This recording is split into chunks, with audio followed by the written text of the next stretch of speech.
Hey guys, I'm here at Scamp and I decided I want to do a reading vlog for my really anticipated read. Okay, I'm gonna let Scamp chill. So the other day I finished Chain of Thorns by Cassandra Clare. It is the sequel series to The Infernal Devices, which I loved. Why does she look like she's crying? Anyway, and I fucking loved it. I could not put it down. So now I have a Chain of Iron. It's big boy. I think it's like the same amount of pages, probably.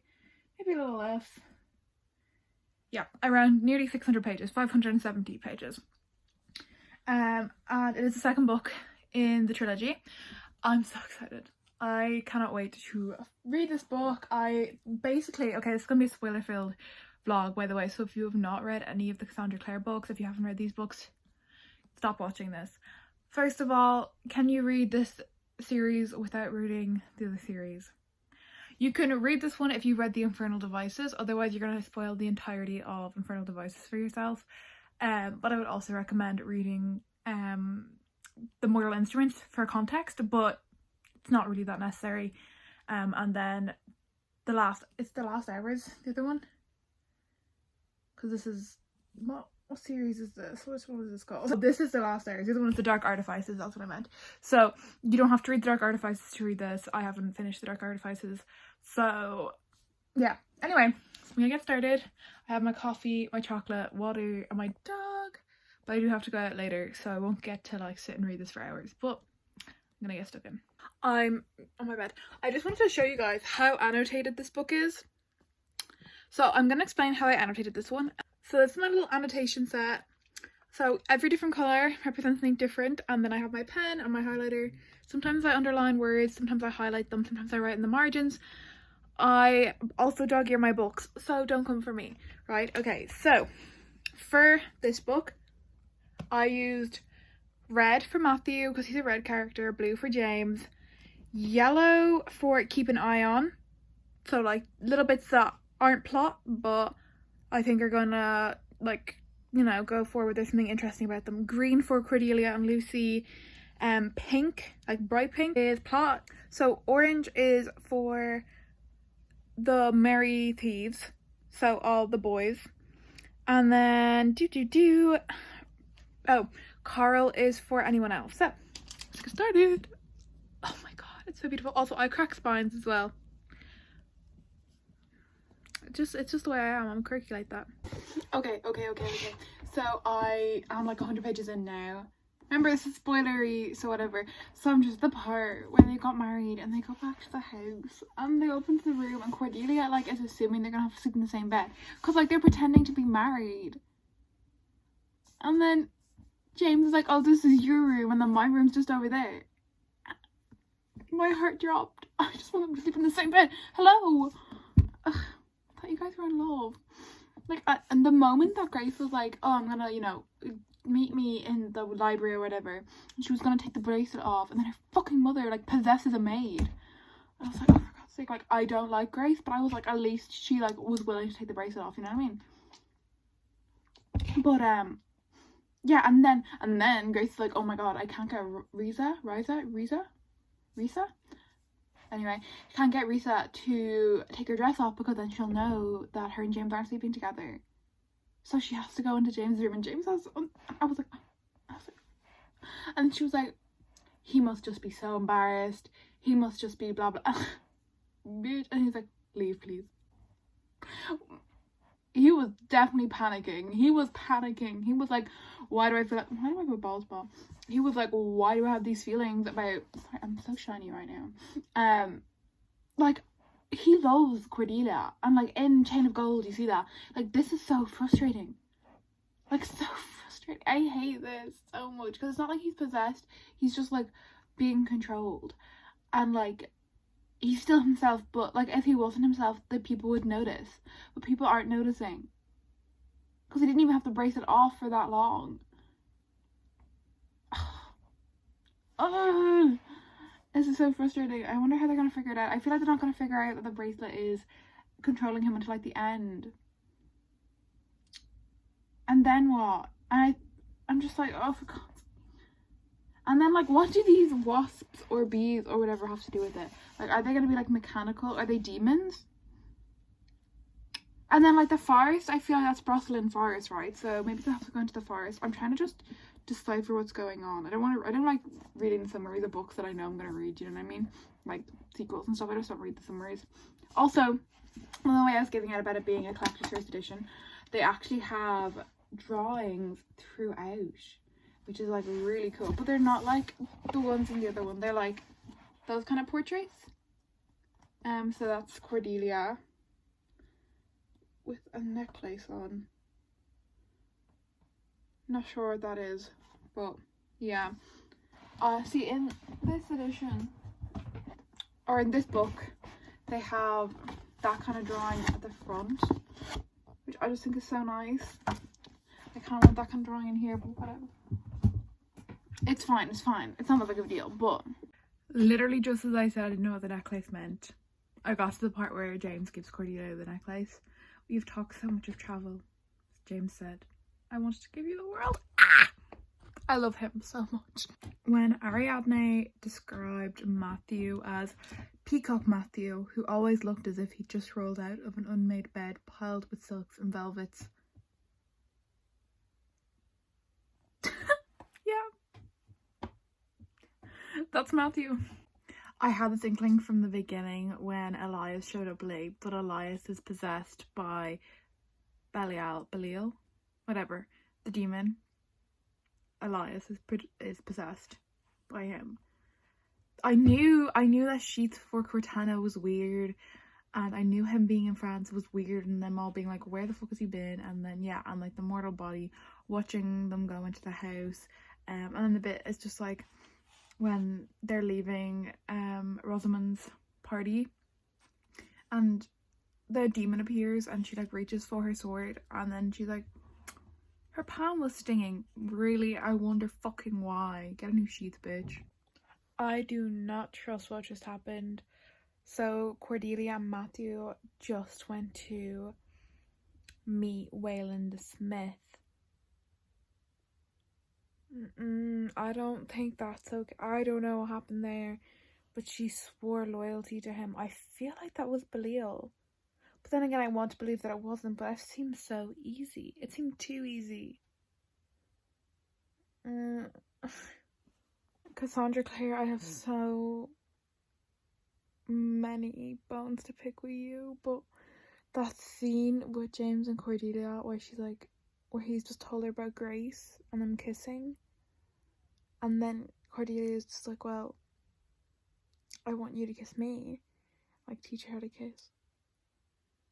Absolutely not. Absolutely illegal. That woman knows how to write. That woman knows how to. Oh my god. But I'm pretty sure Thomas is about to die. So mood switch in the same fucking chapter. Oh. Okay. So Thomas didn't die. He just got arrested. I'm not disappointed, but I really thought I knew what was coming. I really thought I did.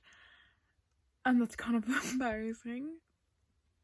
But listen, okay, so he's arrested. He's in the sanctuary with Alistair. We all know they better get some frickin' talking done. Like, they have to end up together, right? Well, maybe not. Who knows? Anything else happened? We know that James isn't murdering these people, obviously. He's just having nightmares. And I think that's really all we got there. That the runes are being stolen, but like the heart of the rune, not just like sliced off, but like the actual heart of the rune, like the soul of the rune, which is interesting. The ending of this book, I want to put my head through a window. This is the most frustrating ending I've ever fucking read. Okay, so I should close my curtains. Okay, curtains closed. Ignore the clothes horse there. But so they come back from, you know, the big, you have a big fight at the end of every book, you know what I mean? They come back from that, and okay, so many things to talk about. Okay, so first of all, let's talk about Cordelia and James. They go back to the house, and you know, things are heating up, and then James is like, oh my god, I love this woman so much and I want to tell her this, basically. So he sends her upstairs and the doorbell rings and he goes, and it's Grace. And I was so confused reading this interaction, because Grace hugs him and she's like, I'm leaving Charles, like I only ever loved you. And he's like, thank God. And I was literally like, they're like, boy, have you lost your damn mind? Because he's not even wearing the bracelet. The bracelet broke off. And then he realizes what the bracelet has done, and he realizes that, and like drags her in, and like they basically get the rundown of everything with Grace. And I do feel a bit of sympathy for Grace. I hate her, like I really don't like what she has done throughout the story, but like you do have to feel a bit of sympathy for her. Anyway, so that all happens, and then fucking Cordelia catches it at the exact wrong moment, runs out, goes to Matthew's. Matthew actually tells her he loves her, and she's like, whoa, and they go to Paris together. I'm like, okay, so your husband is caught with another woman and you're scared of being embarrassed, so you're gonna run off with his parabatai to Paris? How does that make sense? That doesn't make sense. That doesn't make sense, okay? Communication is really lacking, and I hate when that happens. And I really love this book, I truly did, but Jesus Christ, the ending of that fucking book, oh my god. Okay, and then we have, okay, let's talk about Lucy. So Lucy goes down, and then she goes to the body of Jesse and is like, I can manage to come back to life. And he comes back to life. We get like about 1 second of Jesse action. He picks her up and carries her into a carriage. That's all we get. We only get that much about Jesse. Oh my god, I want to see so much more of Jesse. And then like then freaking James is about to catch Matthew and Cordelia, and then Will is like, your sister's running off. For God's sake, Lucy, for God's sake, pick and choose your timing. Thank you very much. So they all have to go to freaking Cornwall. Like everyone's jetting off in their summer holidays. Cornwall, Paris, you know. And it's, oh my god. And at the end, Tatiana freaking breaks out of the Adamant Citadel. Adamat Citadel? I don't even know how to pronounce it. There are so many strange name places in this. I'm not surprised, but anyway, what did I mark here? Oh yeah, when Matthew's talking about like how he realised he loved Cordelia, and he goes, but love is not always a lightning bolt, is it? Sometimes it is a creeping vine. It grows slowly until suddenly it is all that is there in the world, all that there is in the world. And like, I love Matthew so much, but I don't want Matthew and Cordelia together. I've decided I don't like it. And then she agrees to go to Paris on the condition that he won't drink, which is great, whatever. But like, I don't know, like this is all just stressing me out. And the next book doesn't come out until next year. Oh my god, why did I decide to read this now? Why couldn't I just put it off until the end of the year? No, I decided to read one of my freaking favourite books, Chain of Gold. And then I was like, oh, you know what, I have to read Chain of Iron. Which I did. Did I scrape off? Oh my god. My letters are scraping off the front. What the hell? That must be from me reading it. Okay, anyway. I am just so stressed out. Also, why was I so convinced Thomas was going to die there? Like, I have no idea why I was so convinced that was going to happen. Like, but one of them has to die, right? One of them has to die. Oh, can we talk about it? Actually, Christopher and Grace? That's cute. I feel like Grace needs someone like Christopher. Not James, not a heroic kind of, well, not that Christopher isn't heroic, but he's more like heroic long term, like the way he made the antidote to the demon venom in Chain of Gold. Like that is like heroic, but like in a more subtle way. And I feel like, and the whole sciencey thing, and I really like that she's like a woman in STEM. She's a woman in STEM in the 1900s, you know, queen. But yeah, and then we have Anna and Ariadne. The whole ending is not bad, just frustrating. See, second books I feel like have to have the most frustrating plots. They always do. Clockwork Prince has such a frustrating second book. Like, so many trilogies have a frustrating second book. Anyway, so Anna and Ariadne, like, so Anna freaking loves Ariadne, and obviously she's probably scared of being hurt or whatever, like she was last time. And Ariadne like confesses her love and was basically like didn't want to see Anna walk away from her. And like the only time she was like basically watch Anna leave, Anna freaking slumps down and basically starts heaving, crying. I'm sick of it. Oh, and Thomas and Alistair Oh my god, oh my god. They freaking, you know, kiss and they talk about everything, and they like clear all the air when Thomas is like in the sanctuary. They come out, they fight, they like basically are fighting together. What happens then? Alistair's like, we're not gonna work out because your friends hate me. Oh my god, oh my god. What? So also the next book, their mom, Cordelia and Alistair's mom is gonna have a kid. I hate babies. I hate babies in stories. They really bore me. I'm sorry. Maybe that's just me. I just really hate when there's babies in stories, or like someone else take care of the baby. Like, that's just boring to me. For no apparent reason. That was another point I wanted to take up. I love this book. It makes like the exasperation I feel is because I love this book, because I love it so much, and I love the characters and I love it so much. But why? Oh my god. And the whole thing with Lilith. Oh, that was really good. That was really good. Because I got shivers because I was like, yes, Lilith, girl boss. Lilith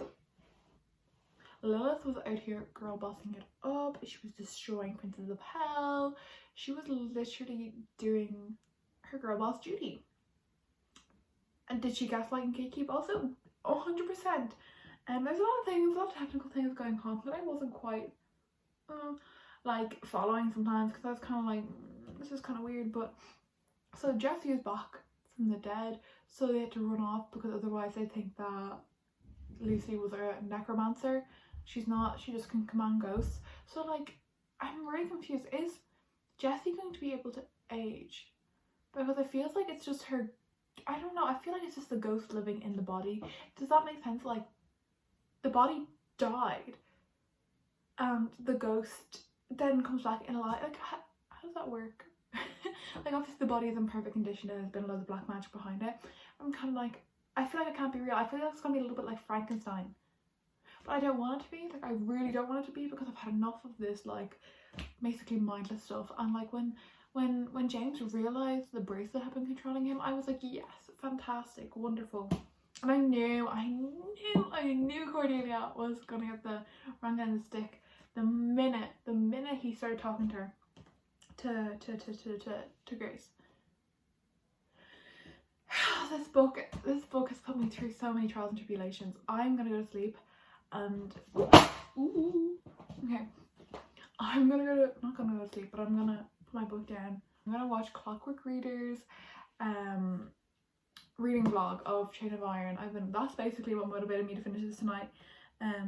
Because I was gonna leave it, you know, like have some left for tomorrow, because I don't want to finish it fast, but I really wanted to watch her reading vlog, so I'm gonna go watch her reading vlog Inception. Thank you so much for watching this video. If you enjoyed it, please subscribe, please like the video, comment down below if you've read this book, what you thought of it, and I will see you next time. Bye.